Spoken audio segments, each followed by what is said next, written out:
Where can everyone reach you guys for your commissions? Okay, I'm on Instagram under the name Akomdesigns, AKOMEDESIGNS. So all my work is just showcased there. And where can they find you, Nana, man? Oh boy, you lot can find me at Nana Say Arts, NANAOSEI Arts. That's where I showcase my illustration work as well. Some are coming up more. More are coming up. So yeah, man, check out. There's more upcoming as well, aren't we? And what got you two into art? And then did the comic scene have any influence in you guys' artwork? Yeah.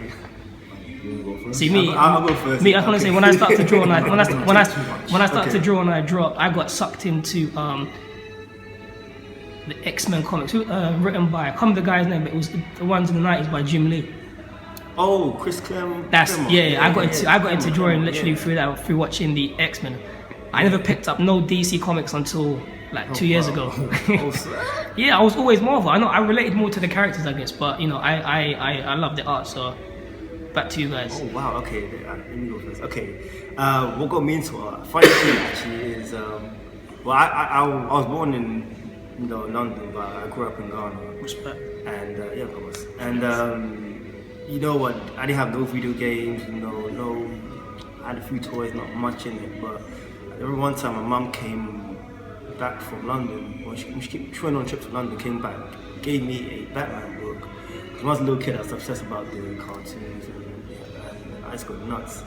I see all these, I can't remember the artists that did it, but I remember I see all these colorful pages and these posters. And then one time from school, I got some tracing paper, started tracing characters and all that. And then, yeah, I mean, I was a tracer when I first started doing it, but I tried doing it more because I like the poses and all that. I just love the whole comic scene as well.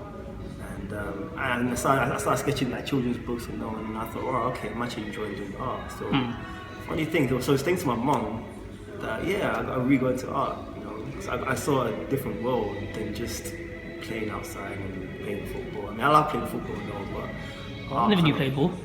Yeah, come on. I respect you, man. Respect, yeah, but yeah, I mean, comics, yeah, I played a role growing up and learning art as well. Yeah. I like Robert, boy. I started drawing at the age of 2. What were you telling me? The only time I was able to do it is by reading books, doing book reviews, and just drawing shapes in the background. So that's how I got into it, drawing shapes. So from there, it developed into me drawing characters. I didn't really know nothing about comic book characters until my brother gave my first comic book, Batman Prologue, Volume 1, 1994. And I still got it to this day.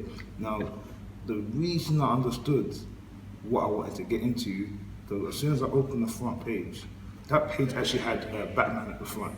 So it's all red, I think it's on top of a gargoyle, and you've got Batman. So it's looking like it's gonna leap. That's that's like I've seen that used so many times. That image is quite dark. So from there, I kind of learned how to shade. From there, so I was born in '87. So people can tell what age I was. But 87 children, man. Yeah. So I was born in '84.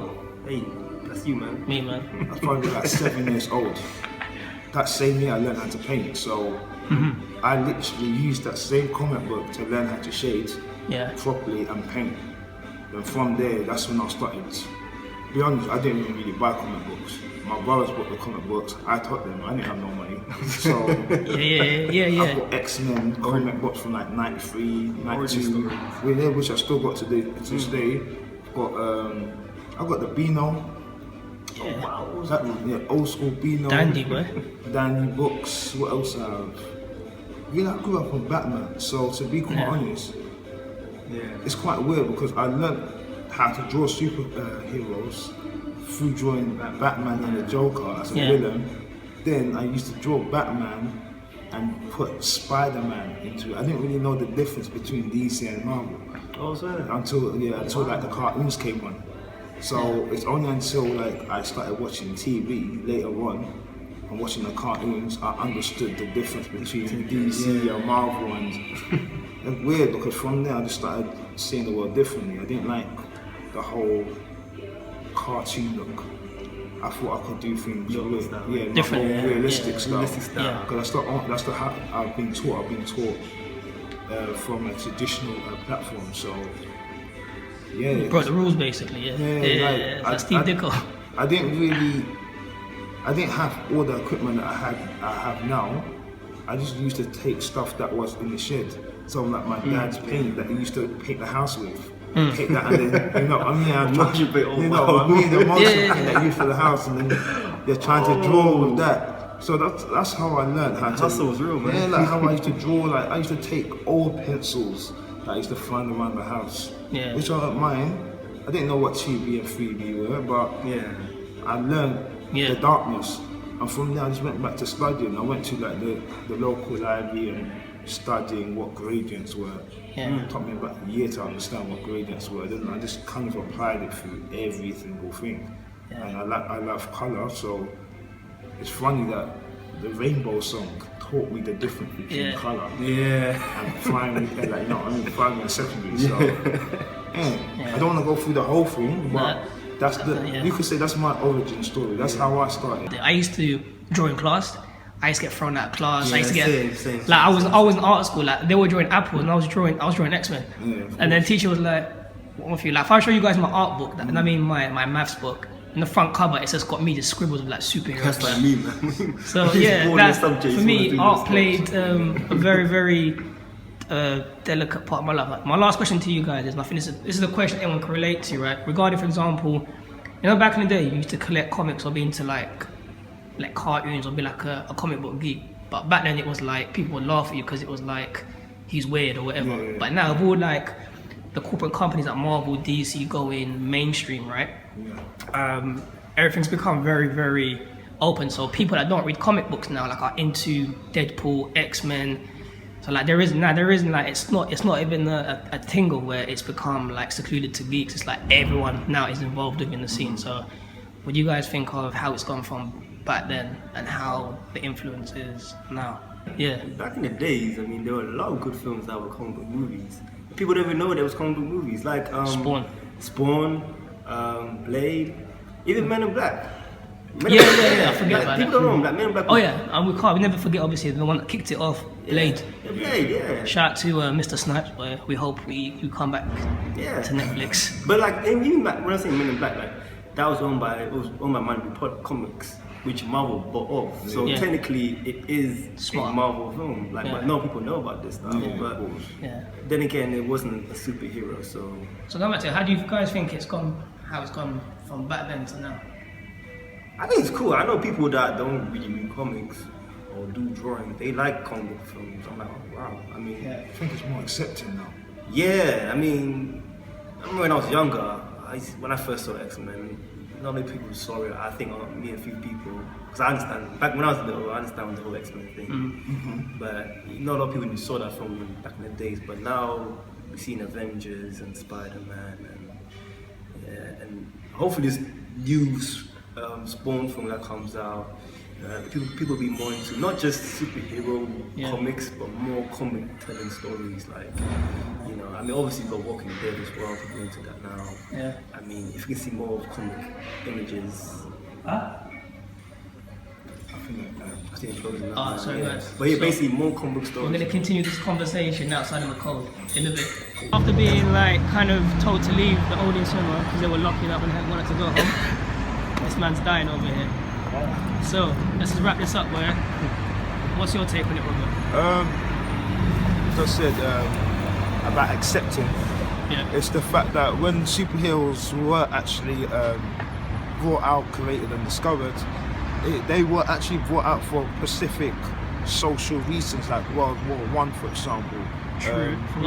You know what I mean? So get out the real world. Yeah, it's like get out the real world and have superheroes in a way or in a sense to save people from brighten up spirits. Yeah, to brighten up people's spirits, to save people from disasters that are going on at the moment. But at the moment now, superheroes are changed from what their specific reasons were to something bigger than they were before.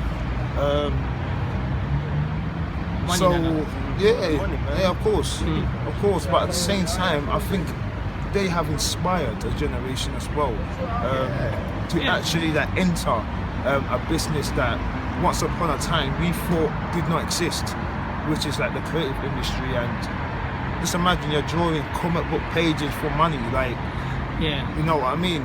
So seeing these characters come to life on a big screen gives you the, you know what I mean? This inspires you, the determination to actually go out there and be like a superhero, do something different, and you know what I mean? Inspire a generation. So that's what I think superheroes or their significance today. You know what I mean? Everything that we see now is all to do with technology. All the movies that we see are built around the technological realm, if you want to call it that, the CG realm. It's true. You know what I mean? So it does bring the comic book pages that we've been reading all these years to life. So seeing Doctor Strange today makes you want to draw, Oh man, I'm going home to draw. Don't worry about that. I draw every day, but I know for a fact when I get home, I'm going to do a mock-up sketch of Doctor Strange. Yo, like, what? You're gonna do your own one. You're gonna do the Cumberbatch. No, I'm doing my own one. Forget it. Go, man. No, you have to do your own one because the techniques. As being an artist and the colours and the way they have depicted, I'm not gonna say much from the comic book itself. Allows me, as a creative, to see the world differently, what I do with the pencil and paint differently, and actually, you know what, take some more risks with what I do. That's what I've got from the film. Don't take risks, you're not living. Exactly. So, I understand the whole whitewash thing, because I know like in the 50s, 60s, they used to whitewash a lot of characters like Cleopatra. But I think because we live, it's 2016, like people think, okay, whitewash, you know, it was done, you know, and you can move on. But I guess, you know what, maybe for the story, they needed something, you know, different maybe. I mean, then again, you have to remember like a lot of characters do change. I mean, if you look at recently I watched Supergirl, Jimmy Olsen, the character, he's a white guy. He's like a hench, good-looking black guy, you know. So man. So you know, I guess nowadays it changes a lot. Even Psylocke from X-Men, Next Apocalypse. See, her character is weird because her body is Japanese, but her mind is Caucasian. But the actress playing her is like half Caucasian, half Japanese. So it's like you can never win sometimes. But if it works, it works. For me, the movie that's gonna cause the most. The movie that's really gonna cause the most diversity, because there was a lot of people having issues with quote unquote Luke Cage being an all black cast, but not knowing that Harlem is predominantly black and it's so. Yeah, you see the history, I mean, seriously, like one guy said, if you live in New York, get out of your car and go to Harlem and look around. But so that caused that caused controversy. Now you can imagine that when the Black Panther drops, like Marvel confirmed that 90% of the characters are going to be black. So for me, that's going to be a very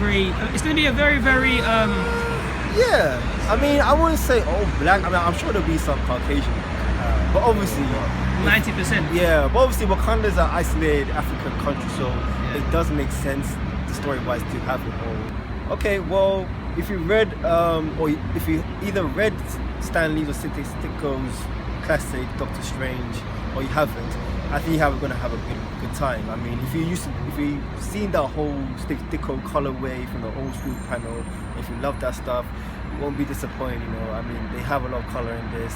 It's a bit of darkness in it as well, but it does capture that comic feel.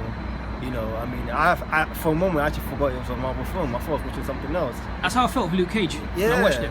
You know, but I like it, you know, like, so whether you're a fan or not, you're gonna have a good time with this, because like I said, it's not your typical superhero movie. It's more now, which I'm happy about. You know, it's something more great now. Overall, I think it's dope, man. As I said previously, never read a Doctor Strange comic. Keep an open mind, because when you come and see the film, oh my goodness, your eyes will pop out your head. Yeah, man. Mate, your teeth will shackle, whatever you want to call it. And trust me, you're going to get creative. You're going to start thinking, wait a minute, I want to do something creative, like a drawing or painting. I go home and do something, because now I'm gonna go and read the books before I do my drawing, or just read a couple of pages. Yeah. I'm not gonna read the whole thing. I'm not gonna lie to you, but you know what it is? Like, it's true. That's why I got into comics. I'll be honest. I stopped reading comics at 15. Yeah. I buy comics simply for its artistry. That's it. And the reason I do that is because I just like enjoy art and whatnot. I'm at that as well. All these artists they're mentioning, I've got it in a book. Yeah. So I've got like a book of like over 1,000 artists. So please excuse me that I did not quote the artist's name, because at the end of the day, I can show in my book I've got so many artists' names. Forget that. But yeah, man, keep an open mind. All right. When you come to see this movie, it's epic, magical, and Strange. you would say strange, but there's a big massive twist. pun. There's so many twists in this film that I'm like, wow, okay, cool. I'm just waiting for Marvel's next film. Yeah. But I'm gonna be applying to Marvel, trust me, because I'm waiting for the next Strange film, man. I actually want to see more now. A shout out to, what's his name, for Benedict Cumberbatch. He really smashed it as Strange. I mean, he went from like to Sherlock to Khan in Star Trek to Strange.